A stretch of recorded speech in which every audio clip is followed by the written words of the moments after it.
رقية مرة طيبة بسيطة، كانت الصغر ديالها كتعيش في الدوار، وشاءت الأقدار تزوج زواج تقليدي.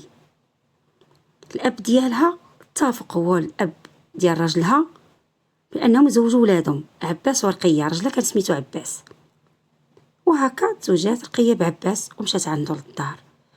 وعباس كان كيسكن في المدينة، بالضبط مدينة الرباط. يعني مشات عنده بحال جميع البنات فرحانة، عجبها الحال أنها تزوجت في المدينة. ولكن عباس لا، كان مبزز عليه هذا الزواج، كان مرغم، غير ما بغاش يخسر لباه.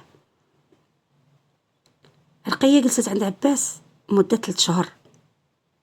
عباس مشى عند باه وقال ليه: الوالد، انا ما نقدرش نكمل حياتي مع رقية، انا باغي نتزوج بوحده اخرى كنعرفها وناوي نكمل معها حياتي. ورقية رجعها لدار باها.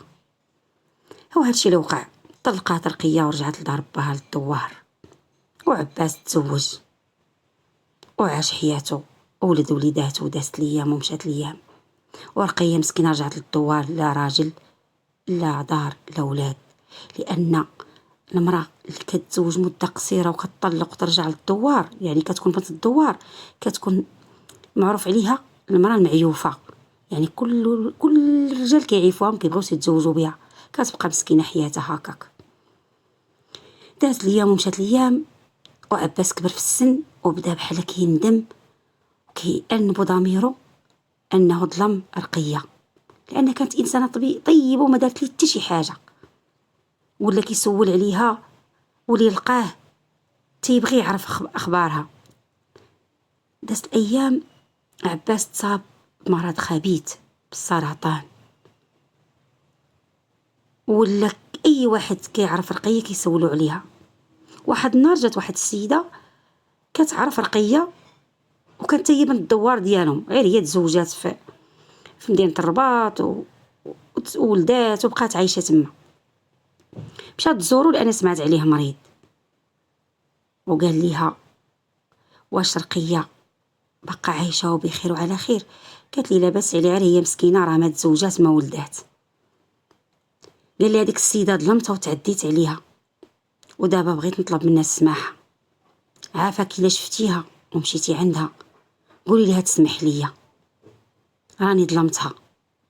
وفعلا ديك السيده شاءت الاقدار انها تمشي لهذاك الدوار ديال رقيه، ومشات عندها وقالت لها على ان عباس مريض وبقى فيها. قالت لك الصراحه، قالت لك تألمات من سمعته مريض، وقالت لها راه كيطلب منك السماحه لانه ظلمك. قالت ليها: انا مسامحاه دنيا واخره، ما دار لي حتى شي حاجه، المكتاب هو هذا. رقيه انسانه طيبه، ما حقداتش على عباس رغم ان حياتها تدمرات بعد الطلاق.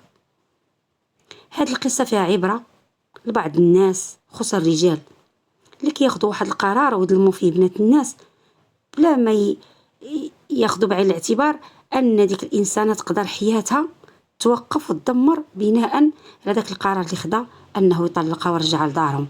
وخصوصا اللي كانت انسانه طيبه وانسانه في المستوى، غير انه ما حبهاش وانه ما قبلهاش او مواعد انسانه واحده اخرى. ايوا نتمنى رسالتي توصل. تحياتي.